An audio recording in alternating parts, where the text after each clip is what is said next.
Straight ലൈനിലേക്ക് വീണ്ടും സ്വാഗതം.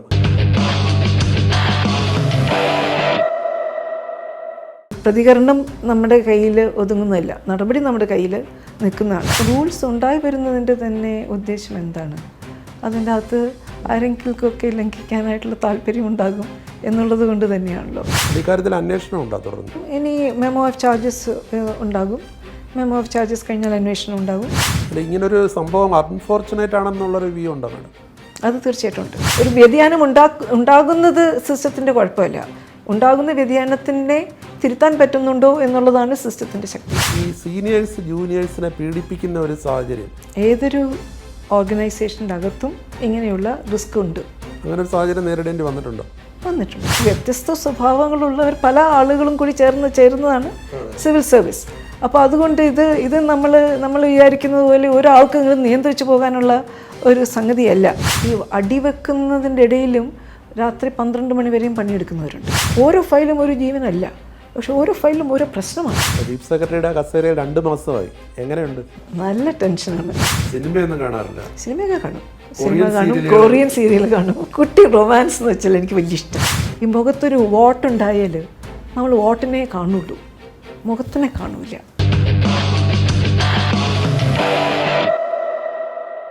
കേരളത്തിൻ്റെ ഊർജ്ജസ്വലയായ ചീഫ് സെക്രട്ടറി ശാരദ മുരളീധരനാണ് നമ്മുടെ ഇന്നത്തെ അതിഥി.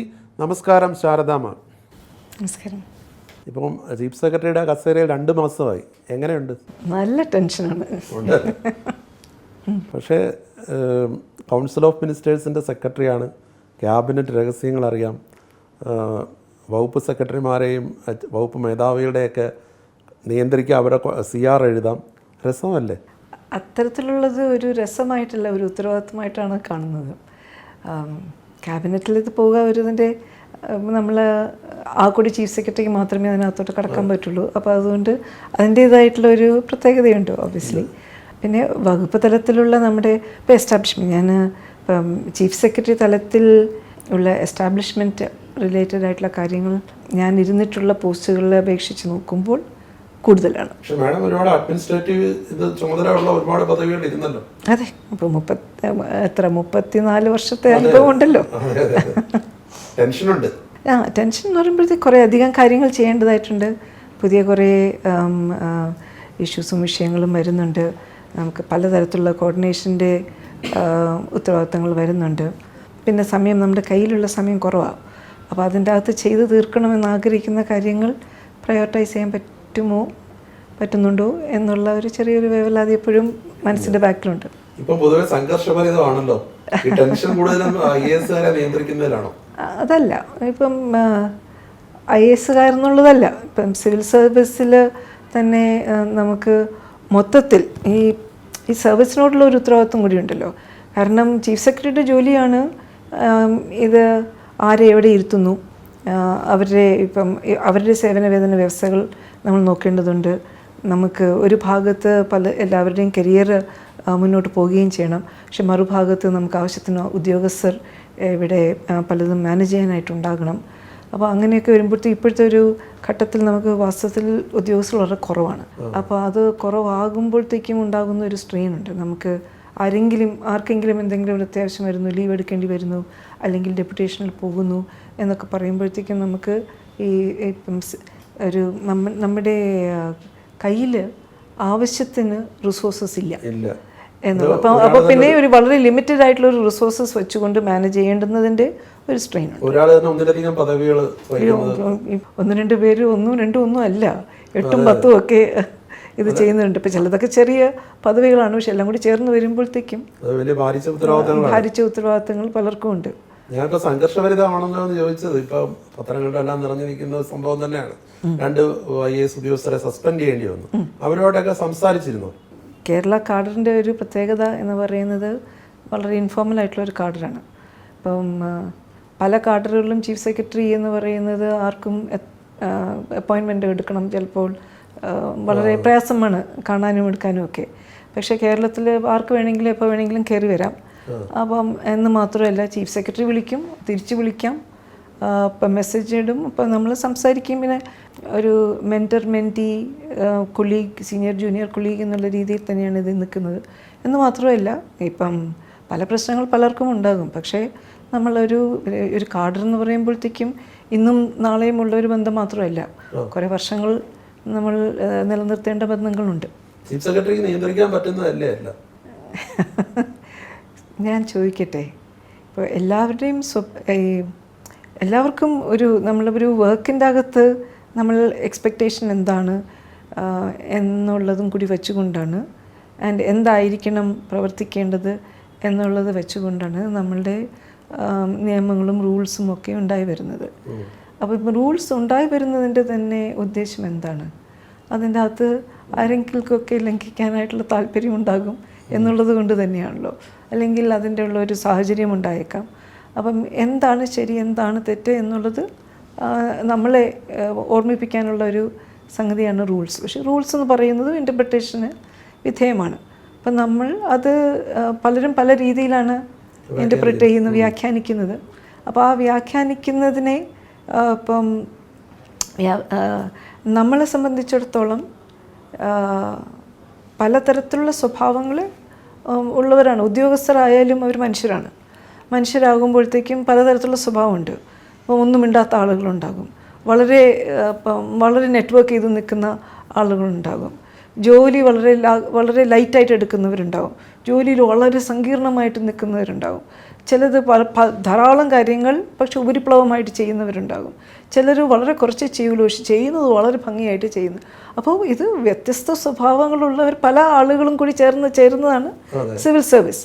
അപ്പോൾ അതുകൊണ്ട് ഇത് നമ്മൾ വിചാരിക്കുന്നത് പോലെ ഒരാൾക്ക് ഇങ്ങനെ നിയന്ത്രിച്ചു പോകാനുള്ള ഒരു സംഗതിയല്ല. ഇവരുടെ എല്ലാവരുടെയും കഴിവുകളും ഇതും ഒക്കെ നമുക്ക് ഓപ്റ്റിമൈസ് ചെയ്ത് കൊണ്ടുപോകാനായിട്ട് ഉള്ള ശ്രമങ്ങൾ നിരന്തരം നടത്തിക്കൊണ്ടിരിക്കേണ്ടതാണ് തലപ്പത്തിരിക്കുന്ന ഒരാളുടെ ചുമതല. ഇപ്പൊ ഉയർന്ന സംഭവങ്ങളുടെ ശരിയും തെറ്റും എന്ത് തന്നെ ആയാലും അത് ഇന്ത്യൻ അഡ്മിനിസ്ട്രേറ്റീവ് സർവീസിന് കളങ്കം കൽപ്പിക്കുന്നതായിപ്പോയില്ലേ? അങ്ങനെ ഞാൻ പറയൂല, ഇല്ല. കാരണം ഇത് അഗൈൻ ഒന്ന് അന്വേഷണ വിധേയമായിട്ട് നിൽക്കുകയാണല്ലോ. അന്വേഷണ വിധേയമായിട്ട് നിൽക്കുന്നത് കൊണ്ട് തന്നെ ഇത് എന്താണ് അതിൻ്റെ ശരി എന്നുള്ളത് നമുക്ക് ഇപ്പോൾ കുറച്ച് കാലം എടുക്കുമ്പോഴേ മനസ്സിലായി വരുള്ളൂ. പ്രശ്നങ്ങൾ ഇന്നും ഇന്നലെയൊന്നും ഉള്ളതൊന്നുമല്ല. ഇപ്പം ഞാൻ സർവീസിനകത്ത് കയറുമ്പോഴത്തേക്ക് ഇതുപോലത്തെ പ്രശ്നങ്ങളൊക്കെ ഉണ്ട്. അപ്പം പ്രശ്നങ്ങളൊക്കെ ഉണ്ട്. അതിൽ വ്യത്യാസം എന്തെന്ന് വെച്ചാൽ പണ്ട് ഈ പ്രശ്നങ്ങളൊക്കെ നമ്മുടെ സർവീസിനകത്ത് ഒതുങ്ങി വേറൊരു മനുഷ്യനും അറിയില്ല. അത് നമ്മൾ മാനേജ് ചെയ്ത് കൊണ്ടുപോകും. ഇപ്പോൾ ഇത് മാനേജ് ചെയ്യുന്നത് മുഴുവനും തന്നെ ഒരു പൊതു സ്പേസിൽ പബ്ലിക് ഡൊമെയിനിൽ വരുന്നു. അതിൻ്റേതായിട്ടുള്ള അതുകൊണ്ടുണ്ടാകുന്ന ഒരു പ്രശ്നമുണ്ട്, ഒരു ഇമേജിൻ്റെ പ്രശ്നമുണ്ട്. അപ്പോൾ ആ ഇമേജ് എന്ന് പറയുന്നത് യാഥാർത്ഥ്യമല്ല. പലപ്പോഴും നമ്മൾ ഇത് പറയാറുണ്ട്, ഈ മുഖത്തൊരു വോട്ടുണ്ടായാൽ നമ്മൾ വോട്ടിനെ കാണുള്ളൂ, മുഖത്തിനെ കാണൂല. അപ്പം ഈ 90-99% നമ്മൾ ചെയ്യുന്ന പ്രവർത്തനം കാണാതെ പോകുന്നു എന്ന് മാത്രമല്ല, ഈ പബ്ലിക് ഡൊമെയിനിൽ തന്നെ നമ്മൾ ചെയ്യുന്ന വർക്കിൻ്റെ വളരെ ചെറിയ ഭാഗം മാത്രമേ വരുന്നുള്ളൂ. അല്ല, അത് സമ്മതിച്ചു. പക്ഷേ എങ്കിൽ പോലും ഇത്തരം സംഭവങ്ങൾ പുറത്തേക്ക് വരുമ്പോൾ ഇപ്പം ഒരു ഉയർന്ന ഉദ്യോഗസ്ഥനെ പരസ്യമായിട്ട് പബ്ലിക്കിന്റെ മുന്നിൽ അല്ലെങ്കിൽ ഫേസ്ബുക്ക് ഉൾപ്പെടെയുള്ള സോഷ്യൽ മീഡിയയിലൂടെ അപകീർത്തിപ്പെടുത്തുന്നത് ശരിയായ നടപടിയാണോ? അതൊരു ഫ്രീഡം ഓഫ് എക്സ്പ്രഷനായി കാണാൻ പറ്റും? അല്ല, ഏതൊരു അന്വേഷണ വിധേയമായിട്ടിരിക്കല്ലേ. അപ്പം അത്തരം ചോദ്യങ്ങളിലേക്ക് ഞാൻ ഇത് പോകുന്നില്ല. പറയാനുള്ളത്, ഇപ്പം ഓബ്വിയസ്ലി സർക്കാരിൻ്റെ നിലപാട് എന്താണ് എന്നുള്ളത് മനസ്സിലായല്ലോ. അതുകൊണ്ട് തന്നെയാണല്ലോ ഇപ്പം ഈ ഓഫീസറിന് സസ്പെൻഷൻ വന്നിട്ടുള്ളത്. ഇക്കാര്യത്തിൽ അന്വേഷണം ഉണ്ടോ തുടർന്ന്? അല്ല, ഇത് ഇപ്പം ഇനി മെമ്മോ ഓഫ് ചാർജസ് ഉണ്ടാകും. മെമ്മോ ഓഫ് ചാർജസ് കഴിഞ്ഞാൽ അന്വേഷണം ഉണ്ടാകും. അന്വേഷണത്തിൻ്റെ അടിസ്ഥാനത്തിൽ ഇദ്ദേഹത്തിന് എക്സ്പ്ലനേഷൻ, അദ്ദേഹത്തിൻ്റെ വശം പറയാനും അത് ജസ്റ്റിഫൈ ചെയ്യാനും ഉള്ള അവസരമുണ്ടാകും. അതിന് മേളിൽ അന്വേഷണവും പ്രസൻറ്റിങ് ഓഫീസറും ഒക്കെ ഉണ്ടാകും. അപ്പോൾ ഒരു ദീർഘമായിട്ടുള്ളൊരു പ്രോസസ്സുണ്ട്. ആ പ്രോസസ്സ് കാരണം നമ്മൾ എന്തൊക്കെ പറഞ്ഞിരുന്നാലും ഈ ഒരു right to defend oneself and right to be heard, അതെല്ലാം കൂടി നമുക്ക് നമ്മുടെ ഒരു വ്യവസ്ഥ അനുവദിക്കുന്ന എല്ലാ പ്രൊട്ടക്ഷനും എല്ലാ അന്വേഷണ വിധേയരായിട്ടുള്ള ഉദ്യോഗസ്ഥരായാലും മറ്റുള്ളവരായാലും അപ്പം അത് ലഭിക്കും. അതിൻ്റെ ബേസിസിൽ പക്ഷേ ഫൈൻഡിങ് വന്നു കഴിഞ്ഞാൽ തീരുമാനങ്ങൾ ഉണ്ടാവുകയും ചെയ്യും. അല്ല, ഇതിൻ്റെ അത് ഞാൻ കൂടുതൽ മെറിറ്റിലേക്ക് കടക്കുന്നില്ല. പക്ഷേ സർക്കാർ ഒരു നടപടി സ്വീകരിച്ചു കഴിഞ്ഞു. ഇപ്പോൾ ഓൾറെഡി ഇപ്പോൾ സസ്പെൻഷനിലാണ്. പിന്നെ മാഡം പറഞ്ഞ പോലെ അന്വേഷണം ഉണ്ടാകും. പക്ഷേ ഈ ഒരു തീരുമാനം എടുത്തതിന് ശേഷം അതിനെ പരിഹസിക്കുന്നത് മൈറ്റ് ഓഫ് ദി സ്റ്റേറ്റിനെ ചലഞ്ച് ചെയ്യുന്നതിന് തുല്യമല്ലേ? മൈറ്റ് ഓഫ് ദി സ്റ്റേറ്റ് അല്ല, സ്റ്റേറ്റിന്റെ പരമാധികാരം. സ്റ്റേറ്റിൻ്റെ ഇപ്പം നമ്മളിത് ചെയ്യുമ്പോൾ സസ്പെൻഷൻ എന്ന് പറയുന്നത് ഒരു നടപടിയാണ്. മെമ്മോ ഓഫ് ചാർജസ് ഇഷ്യൂ ചെയ്യുമ്പോഴത്തേക്കും എല്ലാം നമ്മൾ ഇതിൻ്റെ അകത്ത് ഇതുമായിട്ട് ബന്ധപ്പെട്ട് വരുന്ന എല്ലാ കാര്യങ്ങളും ശ്രദ്ധയിൽ വരും. ഇപ്പം നമുക്ക് ഇപ്പം ഞാൻ പറഞ്ഞില്ലേ, ഒരു പലതരത്തിൽ വ്യക്തികളുണ്ട്, പല രീതിയിലായിരിക്കും പ്രതികരിക്കുന്നത്. പ്രതികരണം നമ്മുടെ കയ്യിൽ ഒതുങ്ങുന്നതല്ല, നടപടി നമ്മുടെ കയ്യിൽ നിൽക്കുന്നതാണ്. അത് എല്ലാവർക്കും ഒരു മെസ്സേജാണ്. പിന്നെ എന്താകാം എന്തായിക്കൂടാ എന്നുള്ളതിനെ സംബന്ധിച്ചിട്ടുള്ള മെസ്സേജാണ്. ആ മെസ്സേജിനെ ഉൾക്കൊള്ളാനായിട്ട് നമുക്ക് സാധിക്കണം. അപ്പം ശിക്ഷ കിട്ടിയാൽ അത് സ്വീകരിക്കാത്ത ആളുകളുണ്ട്. ഇത് എക്സോണറേറ്റ് ചെയ്ത് പെട്ടാൽ അത് പോരാന്ന് വിചാരിക്കുന്നവരുണ്ട്. അപ്പോൾ അത് ഇപ്പം ഓരോരുത്തരുടെ സ്വഭാവത്തിനെ നമുക്ക് നിയന്ത്രിക്കാനായിട്ട് പറ്റില്ല. ഇതിന്റെ അത് ആരുടെ ഭാഗത്താണ് ശരി, ആരുടെ ഭാഗത്താണ് തെറ്റെന്നുള്ള അന്വേഷിച്ച് കണ്ടുപിടിക്കുന്നത്. പക്ഷെ എങ്കിൽ പോലും ഇപ്പൊ വാറോല എന്നൊക്കെ പറയുന്നത്, അതാ ഞാൻ ചോദിച്ചത്. ഇപ്പൊ ഒരു സർക്കാർ ഒരു ഓർഡർ അനുസരിച്ച് ഒരു നടപടി സ്വീകരിക്കുമ്പോൾ അതിന്റെ ഭാഗമായിട്ട് അതിനെ പരിഹസിക്കുന്നത് ഉചിതമാണ്. കാരണം ജനം നോക്കുന്നുണ്ടല്ലോ. പരിഹാസം എന്ന് പറയുന്നത് പലപ്പോഴും ഒരു ടൂളാണ്. അത് ഈ സെറ്റയർ എന്ന് പറയുന്നത് ചില സത്യങ്ങളും അപ്രിയ സത്യങ്ങളൊക്കെ കൊണ്ടുവരുന്നതിനുള്ള ടൂളാണ്. പക്ഷെ മറുഭാഗത്ത് നമുക്ക് ഒരു വ്യക്തി ഹത്യ ചെയ്യുന്നതിനുള്ള ടൂളുമാണ്. എന്താണിത് എന്നുള്ളത് ഇന്നത്തെ നിലയ്ക്ക് ഞാൻ അതിനകത്തോട്ട് കടക്കുന്നില്ല. പൊതുവെ ഇപ്പം മാഡത്തിന് ഇപ്പം 34 വർഷത്തിലധികം സർവീസ് ഉണ്ടെന്നു. ഈ സീനിയേഴ്സ് ജൂനിയേഴ്സിനെ പീഡിപ്പിക്കുന്ന ഒരു സാഹചര്യം ഈ ഒരു ഇഷ്യൂ മാത്രം വെച്ചിട്ടല്ല, അങ്ങനെ ഒരു വലിയ ആരോപണം ഉയർന്നു വന്നിട്ടുണ്ട്. ഇതിൽ ഒരാൾ അങ്ങനെ ഒരു ആരോപണം ശക്തമായിട്ട് ഉന്നയിക്കുന്നുമുണ്ട്. അത്തരം സംഭവങ്ങളുണ്ടോ? ഏതൊരു ഓർഗനൈസേഷൻ്റെ അകത്തും ഇങ്ങനെയുള്ള റിസ്ക് ഉണ്ട്. അത് IAS ആയാലും ശരി, IPS ആയാലും ശരി, IFS ആയാലും ശരി, എന്തിന് മീഡിയ ആയാലും ശരി, അത് ഇപ്പം ഞാൻ പറയാതെ തന്നെ നിങ്ങൾക്കറിയാം. അത് ഏതൊരു ഇതിൻ്റെ അകത്തും നമ്മൾ പല തരത്തിലുള്ള അധികാര തട്ടുകളുണ്ടെങ്കിൽ നമുക്ക് ആ തട്ടുകളിൽ ചിലപ്പോൾ ഹാരസ്മെൻറ്റിൻ്റെയൊക്കെ സാധ്യത ഉണ്ടാകും. അങ്ങനെ ഒരു സാഹചര്യം നേരിടേണ്ടി വന്നിട്ടുണ്ടോ? എനിക്ക് പേഴ്സണലായിട്ട് എനിക്ക് നേരിടേണ്ടി വന്നിട്ടുണ്ട്. ഇപ്പൊ ഈ കേരളത്തിൽ തന്നെ ഇവിടെ ഈ ദ്വന്ദ്വയുദ്ധം എന്ന് പറയാൻ വേണമെങ്കിൽ IAS-കാർക്കിടയിലുള്ള ശീതസമരങ്ങൾ, ഒരു ചീഫ് സെക്രട്ടറിയുടെ പേരിൽ പോലും നടപടിയെടുത്ത നാടാണ്. ചീഫ് സെക്രട്ടറി സസ്പെൻഡ് ചെയ്യപ്പെട്ടിട്ടുണ്ട്. അതിൽ ഈ കാലം ഇപ്പം അന്നൊക്കെ ഈ മാഡം നേരത്തെ പറഞ്ഞ പോലെ ഇതൊന്നും പബ്ലിക് ഡൊമൈനിലേക്ക് വളരെ അപൂർവമായിട്ട് ചർച്ചാ വിഷയമാവുന്നില്ല. 24 hours അണ്ടർ വാച്ച് ആണ്. അന്നേരം ആ ഒരു ബോധം ഇത്തരം പദവികൾ വഹിക്കുന്ന അല്ല, നമ്മൾ അതിൻ്റെ ഒരു പ്രശ്നം വെച്ചാൽ ഒരു ഭാഗത്ത് 24/7 ഇതുണ്ട്, മറുഭാഗത്ത് നമ്മുടെ ഇൻഫർമേഷൻ കമ്മ്യൂണിക്കേഷൻ ചാനൽസൊക്കെ വളരെ ഇൻഫോർമലായിട്ടുണ്ട്. അപ്പം നേരത്തെ ഉണ്ടായിരുന്ന ഒരു കോഡും സ്വഭാവമല്ല ഇപ്പോഴത്തെ ഒരു സ്വഭാവം. അപ്പം കാലത്തിനൊത്ത് നമ്മൾ മാറുകയും വേണം. ഇപ്പം നമുക്ക് പഴയത് പിടിച്ചുകൊണ്ടിരിക്കാനായിട്ട് പറ്റില്ല, അതും ഒരു വാസ്തവമാണ്. പക്ഷെ അതേ സമയത്ത് നമുക്ക് ഈ എന്തൊരു വിഷയത്തിനും ഒരു സ്ട്രക്ചർ ഉണ്ടാകുന്നതിനൊരു കാരണമുണ്ട്. ആ സ്ട്രക്ചർ ഇല്ലെങ്കിൽ അത് കെയോസിലോട്ട് മാറാൻ പറ്റും. അപ്പം കെയോസ് ഉണ്ടാകുക എന്നുള്ളത് ഒരു തരത്തിലും അഭികാമ്യമല്ല. ഇങ്ങനൊരു സംഭവം അൺഫോർച്ചുനേറ്റ് ആണെന്നുള്ളൊരു വ്യൂ ഉണ്ടോ മാഡം?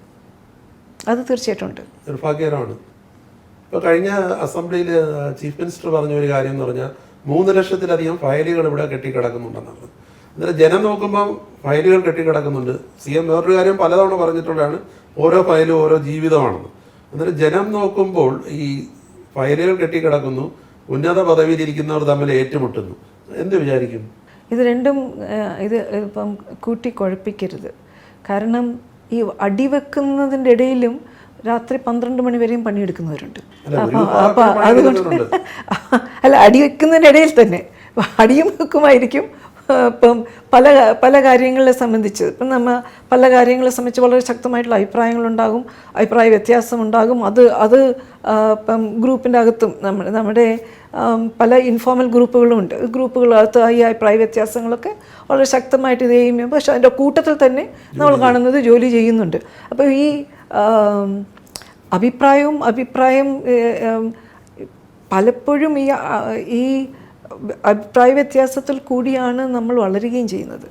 നമ്മൾ മറ്റുള്ളവരുടെ വ്യൂസ് അറിയാനും തിരിച്ചറിയാനും ഉൾക്കൊള്ളാനുമായിട്ട് പഠിക്കുന്നത്. അല്ലെങ്കിൽ അങ്ങനെ ഉണ്ടാകുന്ന വ്യൂസിനെ നമ്മൾ നേരിടുന്ന എങ്ങനെ എന്ന് മനസ്സിലാവുന്നത്.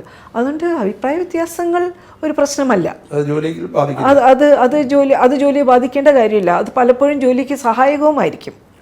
കാരണം നമ്മൾ അതിൽ കൂടിയാണ് ഞാൻ തന്നെ എൻ്റെ അഭിപ്രായം ഞാൻ മനസ്സിലാക്കുന്നതിന് എത്രത്തോളം തവണ മാറ്റിയിട്ടുണ്ട്. അത് എനിക്ക് അപ്രിയമായിട്ടുള്ള കാര്യങ്ങൾ കേൾക്കേണ്ടി വന്നതുകൊണ്ട് മാറ്റിയിട്ടുണ്ട്. അപ്പോൾ എത്രത്തോളം അപ്രിയമാകുന്നു അത്രത്തോളം നമ്മുടെ സ്വഭാവം നമ്മൾ ചെയ്യുന്നതിൽ ഉണ്ടാകുന്ന നമ്മുടെ ഒരു വീക്ഷണത്തിൻ്റെ ഇതിനെ പലപ്പോഴും നമുക്ക് തന്നെ ചാലഞ്ച് ചെയ്യാൻ പറ്റണം. അങ്ങനെ മാറാൻ തയ്യാറാകുന്നതാണ് ഒരു നല്ല ഉദ്യോഗസ്ഥർ എന്നെനിക്ക് തോന്നുന്നു. നമ്മൾ ഒരു നിലപാടിൽ ശക്തമായിട്ട് നിൽക്കാൻ പാടില്ല. കാരണം കാലം മാറുന്നു, ഡിമാൻഡ് മാറുന്നു, സ്വഭാവം മാറുന്നു. എവിടെയാണോ നിൽക്കുന്നത് ആ പോയിന്റ് ഓഫ് ടൈമിൽ ഏതാണ് ഏറ്റവും അനുയോജ്യമായിട്ടുള്ള രീതി, ആ രീതിയിൽ പ്രവർത്തിക്കാനായിട്ട് നമ്മൾക്കുണ്ടാവണം. പണ്ടൊക്കെ ആണെങ്കിൽ ചീഫ് സെക്രട്ടറിമാരെ ചുറ്റിപ്പറ്റി, അതായത് ചീഫ് സെക്രട്ടറിയെ അനുകൂലിക്കുന്നവരും ചീഫ് സെക്രട്ടറിക്ക് ഒപ്പം നിൽക്കാത്തവരും തമ്മിലുള്ള ഗ്രൂപ്പുകളായിരുന്നു. പക്ഷെ ഇപ്പൊ അങ്ങനെ കേൾക്കുന്നില്ല. എന്തായാലും അതുണ്ടാവില്ല. പണ്ട് അങ്ങനെ ഉണ്ടായിരുന്നു. കാരണം അധികാര കേന്ദ്രം എപ്പോഴും ചീഫ് സെക്രട്ടറിയിലോട്ടാണല്ലോ. അത് ശരിയാണ്. പക്ഷേ ഇപ്പം അത് ഉണ്ടാകാതിരിക്കാൻ അത് ഇല്ലാതാകുന്നത് എപ്പോഴാണ്? നമ്മൾ ചീഫ് സെക്രട്ടറി എന്നുള്ളതൊരു വ്യക്തിയിൽ നിന്ന് മാറിയിട്ടൊരു സിസ്റ്റം ആകുമ്പോഴാണ്. ജില്ലാ അഡ്മിനിസ്ട്രേഷനും സിസ്റ്റമാണ്. അപ്പം വ്യക്തിക്ക് അതിൻ്റേതായിട്ടുള്ള ഒരു പ്രഭാവം ഉണ്ടാകും സിസ്റ്റത്തിൻ്റെ മേളിൽ.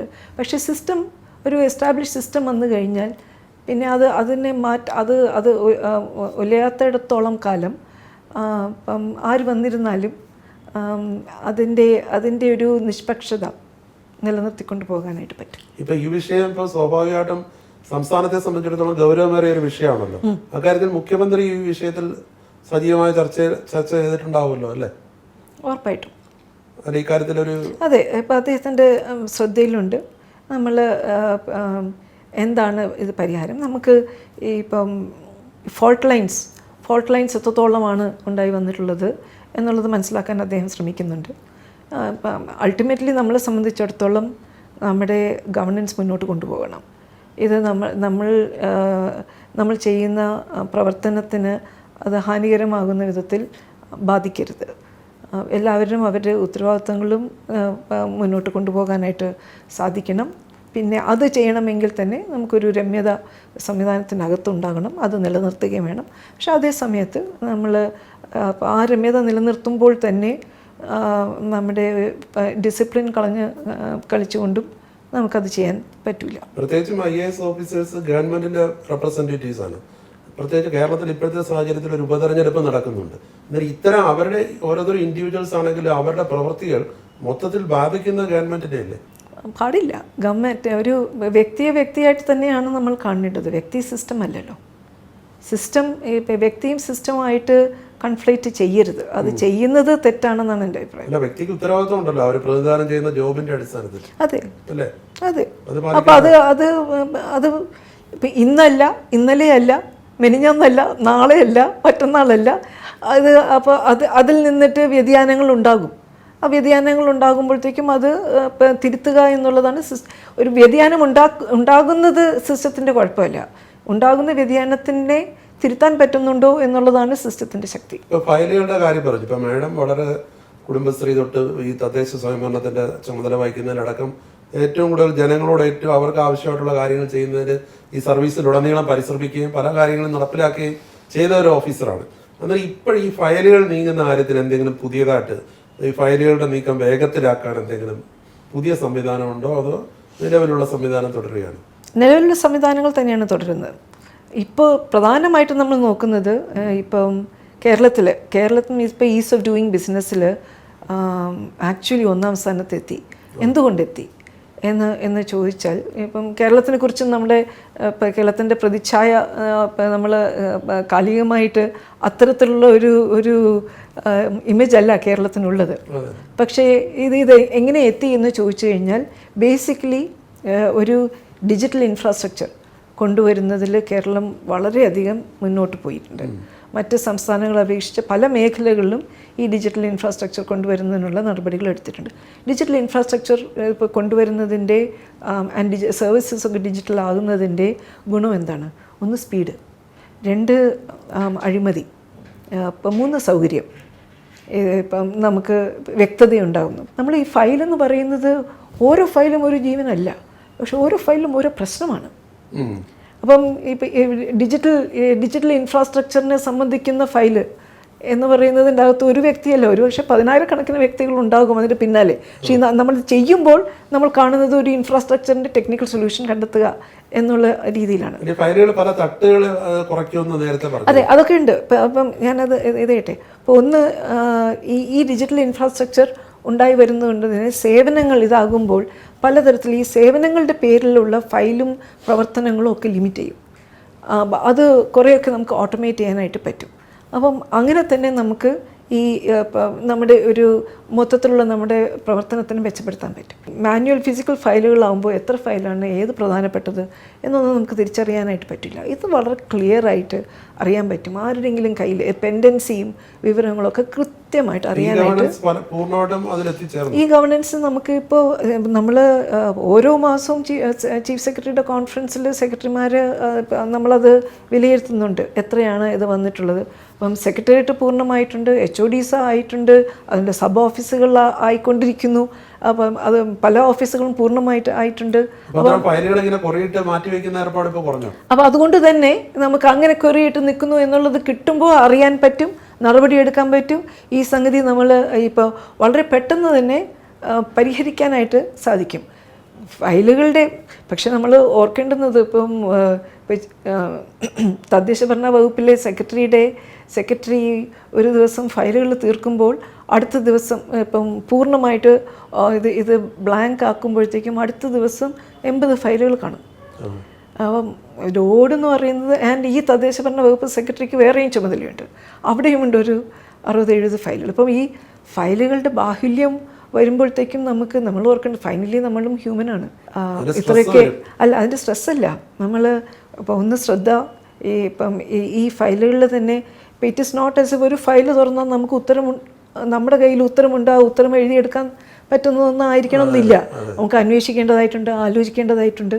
അപ്പം പലതും ഇപ്പം അത്തരത്തിലുള്ള ഒരു സ്ട്രെയിൻ എപ്പോഴും ഉണ്ടാകും. സെക്രട്ടേറിയറ്റിൽ ഈ കാര്യങ്ങൾ ഈ പറഞ്ഞ പോലെ മെച്ചപ്പെട്ടിട്ടുണ്ടായിരിക്കാമെങ്കിലും റവന്യൂ വകുപ്പിലേക്ക് താഴോട്ട് ഇറങ്ങി നോക്കുമ്പോൾ ഇപ്പോൾ ഒരുപാട് ഈ വിരൽത്തുമ്പിൽ സേവനം എന്ന് പറയുന്നുണ്ടെങ്കിലും അതിന്റെ നെഗറ്റീവ് വശം എന്ന് പറയുന്നത് വെച്ച് നമുക്ക് ചോദ്യം ചോദിക്കാൻ പറ്റില്ല. കാരണം പാവപ്പെട്ട ആൾക്കാർക്ക് ഒരുപാട് ബുദ്ധിമുട്ടുണ്ട് ഇതിന്റെ ഒരു ആക്സസ് ചെയ്യാനും പറ്റും. പക്ഷെ ഇതൊക്കെ ആണെങ്കിൽ ഏറ്റവും കൂടുതൽ വാർത്ത വരുന്നത് റവന്യൂ വകുപ്പിലെ അഴിമതിയെ കുറിച്ചാണ്. അല്ല, ഇപ്പം അഴിമതി അതുകൊണ്ട് തന്നെ നമ്മൾ റവന്യൂ വകുപ്പിൻ്റെ ഈ ഓഫീസ് ആകുന്നത് വില്ലേജ് ഓഫീസുകൾ വരെ എത്രത്തോളം ആകുന്നുണ്ടെന്നുള്ളത് സ്പെസിഫിക് ആയിട്ട് തന്നെ നമ്മൾ മോണിറ്റർ ചെയ്യുന്നുണ്ട്. കാരണം ഈ സിസ്റ്റം ഡിജിറ്റൽ ആകുമ്പോഴത്തേക്കും അതിൻ്റെ അകത്ത് ഉള്ള ഒരു തെറ്റ് കൊണ്ടുവരാനും അഴിമതി കൊണ്ടുവരാനും ആയിട്ടുള്ള സാധ്യത നമുക്ക് ഗണ്യമായിട്ട് കുറയ്ക്കാൻ പറ്റും. ലാൻഡ് റെക്കോർഡ്സ് ഒന്ന് സെറ്റായാൽ ഭയങ്കരമായിട്ടുള്ളൊരു മാറ്റം വരുന്നു. ആ ലാൻഡ് റെക്കോർഡ് സെറ്റാക്കുന്നതിന് വേണ്ടി അതിപ്പോൾ ഇന്നത്തെ നമ്മുടെ ഡിജിറ്റൽ സാറ്റലൈറ്റ് ടെക്നോളജി ഒക്കെ വെച്ചുകൊണ്ട് തന്നെ ഇതിനെ നമുക്ക് എന്നേക്കുമായിട്ട് അത് സെറ്റ് ചെയ്ത് വെക്കുന്നതിന് വേണ്ടിയുള്ള നടപടികൾ നീങ്ങിക്കൊണ്ടിരിക്കുകയാണ്. അത് ചില സ്ഥലങ്ങളിലായിട്ടുണ്ട്. അത് ഉറപ്പായിട്ടും ഈ കേന്ദ്ര ഫണ്ട് വരുന്നത് ശരിയായി വിനിയോഗിക്കുന്നില്ല. കേന്ദ്രത്തിന് ഇപ്പോൾ ഒരുപാട് പദ്ധതികൾ ജനങ്ങൾക്ക് ഗുണകരമാവുന്നുണ്ട്. പക്ഷെ അത് സംസ്ഥാനം വേണ്ട രീതിയിൽ വിനിയോഗിക്കുന്നില്ല. പല കാര്യങ്ങൾക്കും മറുപടി പറയുന്നില്ല.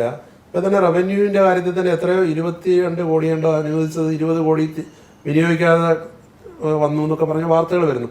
ഇക്കാര്യത്തിൽ ഒരു ഏകീകൃത ഒരു നീക്കം അല്ലെങ്കിൽ സംസ്ഥാനത്തിന് ആവശ്യമുള്ള പദ്ധതികൾ കിട്ടാൻ എന്തെങ്കിലും ചെയ്യും? അല്ല, ഇപ്പോൾ ഈ കേന്ദ്രാവിഷ്കൃത പദ്ധതികൾക്ക് ഒരു ചെറിയ പ്രശ്നമുണ്ട്. ആ പ്രശ്നം എന്താണെന്ന് വെച്ചാൽ വൺ സൈസ് ഫിറ്റ്സ് ഓൾ എന്നുള്ള രീതിയിലാണ് കേന്ദ്രാവിഷ്കൃത പദ്ധതികൾ. അപ്പോൾ അത് നാച്ചുറലി അങ്ങനെ ചെയ്യാൻ പറ്റുള്ളൂ. അപ്പോൾ കേരളത്തിനാണെങ്കിലും കാശ്മീരിനാണെങ്കിലും ഒഡീസയ്ക്കാണെങ്കിലും ആസാമിനാണെങ്കിലും തമിഴ്നാട്ടിനാണെങ്കിലും മഹാരാഷ്ട്രയ്ക്കാണെങ്കിലും ഒക്കെ തന്നെ ഗോവയ്ക്കാണെങ്കിലും നമ്മൾ ഒരു രീതിയിലാണ്. കാരണം അതിപ്പം ഇക്വിറ്റബിൾ ആയിട്ടായിരിക്കണം സർക്കാർ ഇത് നോക്കുന്നത്. പക്ഷെ അതിൽ വരുന്ന പ്രശ്നം, ഇപ്പം ഉദാഹരണത്തിന് കേരളത്തിൽ നമ്മൾ വീട് വെക്കണമെങ്കിൽ നമ്മൾ കുറഞ്ഞത് 4 ലക്ഷം 5 ലക്ഷം 6 ലക്ഷം 10 ലക്ഷം ഒക്കെ കിട്ടിയാലേ കേരളത്തിൽ നമുക്ക് വീട് വെക്കാനായിട്ട് പറ്റും. കേരളത്തിൻ്റെ യൂണിറ്റ് ലാൻഡ് കോസ്റ്റ് ഭയങ്കര ഹൈ ആണ്. പക്ഷേ നമ്മുടെ ഹൗസിംഗ് സ്കീമുകളിൽ നമുക്ക് കിട്ടുന്നത് 1 ലക്ഷത്തിന് താഴെയാണ്. അപ്പോൾ കേന്ദ്രാവിഷ്കൃത പദ്ധതിയിൽ അത്രേ കിട്ടുന്നുള്ളൂ എന്ന് പറയുമ്പോൾ അത് വെച്ചുകൊണ്ട് വീട് വെക്കാൻ പറ്റില്ല. അതിപ്പം സ്റ്റേറ്റ് സപ്ലിമെൻ്റ് ചെയ്യേണ്ടതായിട്ട് വരും. പലപ്പോഴും ഇതിൻ്റെ അകത്ത് എലിജിബിലിറ്റി എന്ന് പറഞ്ഞ് കാണുന്നത് ഇപ്പം അവർ ദരിദ്രരെന്ന് കാണുന്നത് എന്നുള്ള ആ ഒരു മാനദണ്ഡം വെച്ച് നോക്കുകയാണെങ്കിൽ ഒരുപക്ഷെ കേരളത്തിൽ ഒരാൾക്ക് പോലും കൊടുക്കാൻ പറ്റില്ല. അപ്പം അങ്ങനെയൊക്കെയുള്ള കുറേ അധികം വിഷയങ്ങൾ നമ്മുടെ ഈ പദ്ധതിയുടെ ആവിഷ്കാരത്തിൽ നമ്മൾ മുന്നോട്ട് കൊണ്ടുപോകുന്നതിലും ഉണ്ടായി വരുന്നുണ്ട്. സെക്രട്ടറിമാരുടെ ചുമതലയും കൂടിയാണ് നമ്മൾ കേന്ദ്ര സർക്കാരുമായിട്ട് ബന്ധപ്പെട്ടിട്ട് വിഷയങ്ങൾ ഈ ഫണ്ടും ഇതുമൊക്കെ ഒരു ലൈസൻസ് വെച്ചുകൊണ്ട് ഇതെടുക്കുക. പക്ഷേ സെക്രട്ടറിമാർക്ക് ഇവിടെ ഞാൻ ഇത് പറഞ്ഞ പോലെ 8ഉം 10ഉം ചുമതലകളും ഒക്കെ കൂടി ആകുമ്പോഴത്തേക്കും പിടിച്ച പൊങ്ങാത്ത ഭാരം വരുമ്പോഴത്തേക്കും റിസോഴ്സസ് കിട്ടാൻ ഈ റിസോഴ്സസ് നമ്മൾ ഇപ്പം ഇങ്ങനത്തെ ഒരു ക്രഞ്ച് വരുന്നത് കേരളത്തിൽ മാത്രമല്ല മറ്റ് സംസ്ഥാനങ്ങളും ഫേസ് ചെയ്യുന്നുണ്ട്. അത് ഫേസ് ചെയ്യാനുള്ള കാരണം എന്താണെന്ന് വെച്ചാൽ ഇപ്പം ഫോർ ഇൻസ്റ്റൻസ് നമ്മൾ ഈ ഇടയ്ക്ക് ഗവൺമെൻറ് ഓഫ് ഇന്ത്യയിൽ നമ്മൾ ഒരു മൊത്തത്തിൽ ഉദ്യോഗസ്ഥരുടെ ഇപ്പം ഡൗൺ സൈസ് ചെയ്യണം എന്നുള്ള ഒരു തീരുമാനം ഉണ്ടായതിൻ്റെ ഭാഗമായിട്ട് തലപ്പത്ത് തന്നെ തുടങ്ങാം ഡൗൺ സൈസിങ് എന്ന് പറഞ്ഞിട്ട് ഞങ്ങളുടെയൊക്കെ ബാച്ചുകളുടെ സമയത്ത് നമ്പർ കുറയ്ക്കാൻ തുടങ്ങി. അത് കുറച്ച് ഞങ്ങളുടെ അപ്പുറത്ത് പോയിട്ടുള്ള കുറച്ച് ബാച്ചുകളിലൊക്കെ ഗണ്യമായിട്ട് കുറച്ചു. ഇപ്പോൾ കേരളത്തിൽ പല 1ഉം 2ഉം മാത്രം ആളുകൾ വരികയും അവർ കുറച്ച് കഴിഞ്ഞിട്ട് ഇത് ഡെപ്യൂട്ടേഷൻ വാങ്ങിയോ കല്യാണം കഴിച്ച് മാറിപ്പോവുകയോ ഒക്കെ ചെയ്ത ഒരു അനുഭവം ഉണ്ടായി. അപ്പോൾ ഒരു വാക്കം നമുക്ക് ഉണ്ടായി വന്നു. ആ വാക്കത്തിനെ നമുക്ക് ഫില്ല് ചെയ്യാൻ നിവൃത്തിയില്ല. പിന്നെ താഴെ നിന്ന് കുറച്ചുകൂടി പെട്ടെന്ന് പ്രൊമോഷൻ കൊണ്ടുവന്ന് ഇപ്പം കേരളത്തിൻ്റെ ഒരു പ്രത്യേകതയും കൂടിയാണ്. നമ്മൾ മറ്റ് സംസ്ഥാനങ്ങൾ ഈ വലിയ സംസ്ഥാനങ്ങളിൽ ജില്ലാതലത്തിൽ ഫീൽഡ് ഓഫീസുകൾ വളരെ കൂടുതലുണ്ട്. ഇപ്പം ഡെപ്യൂട്ടി കമ്മീഷണറായിട്ട് ഇരിക്കാം, ADM അഡീഷണൽ ഡിസ്ട്രിക്ട് മജിസ്ട്രേറ്റായിട്ട് ഇരിക്കാം, ഡെവലപ്മെൻറ്റ് കമ്മീഷണർ എന്നുള്ള പോസ്റ്റ് ഉണ്ട്. അപ്പം വ്യത്യസ്തമായിട്ടുള്ള ഫീൽഡ് പോസ്റ്റുകളുണ്ട്. ഇഷ്ടംപോലെ ഫീൽഡ് പോസ്റ്റുകളിലെ ഓഫീസേഴ്സ് ഇരുന്ന് 10-15 വർഷം കഴിഞ്ഞിട്ടാണ് അവർ HOD ആവുന്നത്, പിന്നെ സെക്രട്ടറി തലത്തിലോട്ടൊക്കെ വരുന്നത്. കേരളത്തിലാണെങ്കിൽ 3-4 വർഷം കഴിഞ്ഞാൽ തന്നെ നമുക്ക് HOD ആകാനായിട്ടുള്ള അല്ല അതിൻ്റെ ഒരു ഗുണമാണുള്ളത്. കാരണം കേരളത്തിനെ കുറിച്ച് ഇപ്പം കേരളത്തിലെ ഉദ്യോഗസ്ഥരെ കുറിച്ച് കേന്ദ്രത്തിൽ വലിയ മതിപ്പാണ്. പണ്ടൊക്കെ പക്ഷേ പത്രത്തിൽ വന്നുകൊണ്ടിരുന്ന ഒരു വാർത്ത ഇപ്പോൾ അങ്ങനെ കാണുന്നില്ലെങ്കിലും IAS കേരളത്തിൽ നിൽക്കാൻ താല്പര്യപ്പെടുന്നില്ല, കേന്ദ്ര ഡെപ്യൂട്ടേഷൻ ചോദിച്ച് വാങ്ങി പോകുന്നു എന്ന് പറയുന്നു. ആ അവസ്ഥയുണ്ടോ? അത് മാറിയോ? അല്ല, ആ അവസ്ഥ വേറെ രീതിയിലാണ് മാറിയിട്ടുള്ളത്. ഇപ്പോൾ കേന്ദ്ര സർക്കാർ തന്നെ മറ്റത് ഒരു ഓഫീസറിന് വേണമെങ്കിൽ പോകാൻ, വേണ്ടെങ്കിൽ കുഴപ്പമില്ല എന്ന്. ഇപ്പോൾ പ്രൊമോഷനും ഇതും ഒക്കെ തന്നെ ഈ ഡെപ്യൂട്ടേഷൻ പീരീഡുമായിട്ടും കൂടിയൊക്കെ ബന്ധിപ്പിച്ച് വന്നു കഴിയുമ്പോഴത്തേക്ക് ഒരു കരിയറിൽ മുന്നോട്ട് പോകണമെങ്കിൽ ഡെപ്യൂട്ടേഷൻ ഉണ്ടായേ മതിയാകൂ എന്നുള്ളൊരു സാഹചര്യം വന്നിട്ടുണ്ട്. അപ്പോൾ നമുക്ക് 2 തരത്തിലാണ്. അപ്പോൾ ഡെപ്യൂട്ടേഷൻ വിട്ടേ മതിയാകുള്ളൂ. കാരണം നമുക്ക് ഇപ്പോൾ ഒരാളുടെ കരിയറിനെ നശിപ്പിക്കാൻ പറ്റില്ലല്ലോ. അതൊരു ഭാഗത്ത്. മറുഭാഗത്ത് ഓഫീസേഴ്സ് നമുക്ക് സ്വാഭാവികമായിട്ട് തന്നെ കുറഞ്ഞു പോയ ഒരു സാഹചര്യമുണ്ട്. മുൻ ചീഫ് സെക്രട്ടറിയുടെ ഉപദേശങ്ങൾ തേടാറുണ്ടോ? അതോ ചോദിക്കാറുണ്ട്? അപ്പം ഞങ്ങൾ ഇങ്ങോട്ടും ഉപദേശിക്കുകയും വഴക്കടിക്കുകയും ഒക്കെ ചെയ്യാറുണ്ട്. പക്ഷെ ഇപ്പം അദ്ദേഹത്തിന് കിട്ടുന്നില്ല. അതൊന്നും അല്ല. ഇപ്പം ഇതിൻ്റെ റിട്ടയർമെൻറ്റിൻ്റെ സുഖം അങ്ങ് അനുഭവിക്കുകയാണ്. അതൊക്കെ തേടി നടക്കുന്നുണ്ട്. അല്ല, സാധാരണ ചീഫ് സെക്രട്ടറിമാർ വിരമിച്ചു കഴിഞ്ഞാൽ ഉടനെ പുതിയൊരു പദവിയിലേക്ക് വരുന്നത്, ഇപ്പം നമ്മൾ കഴിഞ്ഞ ഒരു 10 വർഷത്തേക്ക് അല്ല ഒരു 2016 തൊട്ട് ഇങ്ങോട്ട് നോക്കിക്കഴിഞ്ഞാൽ ഏത് ചീഫ് സെക്രട്ടറി വിരമിച്ചാലും 1-2 എക്സെപ്ഷൻ ഉണ്ടെങ്കിലും എല്ലാവരും ഓരോ വലിയ പദവികളിൽ ക്രീം പോസ്റ്റുകളിൽ വരുന്നുണ്ട്. എന്നിട്ട് റിട്ടയർമെന്റ് ലൈഫ് എൻജോയ് ചെയ്യണമെന്നില്ലേ? ഈ പലപ്പോഴും നമുക്ക് ഈ ജോലി ചെയ്ത് ശീലമാകുമ്പോഴത്തേക്ക് വേറെ ഒന്നും ചെയ്യാൻ അറിയാണ്ടാവും.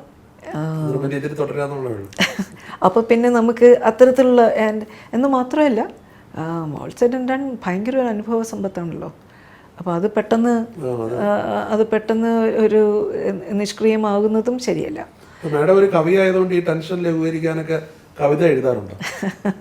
കവിത എഴുത്ത് ഇല്ലാഞ്ഞായിട്ട് കുറേ നാളായിട്ട്. അമ്മയെ പോലെ പെയിന്റ് ചെയ്യാറുണ്ടോ? പെയിന്റ് ഇല്ല, ഞാൻ കുറച്ച് പിയാനോ വായിക്കും എൻ്റെ ടെൻഷൻ കുറയ്ക്കാനായിട്ട്. സിനിമയൊന്നും കാണാറില്ല? സിനിമയൊക്കെ കാണും. സിനിമ കാണും, കൊറിയൻ സീരിയൽ കാണും. പിന്നെ കുട്ടി റൊമാൻസ് എന്ന് വെച്ചാൽ എനിക്ക് വലിയ ഇഷ്ടമാണ്. അതെ, മനസ്സിന് സന്തോഷം തരുന്നതാണ്.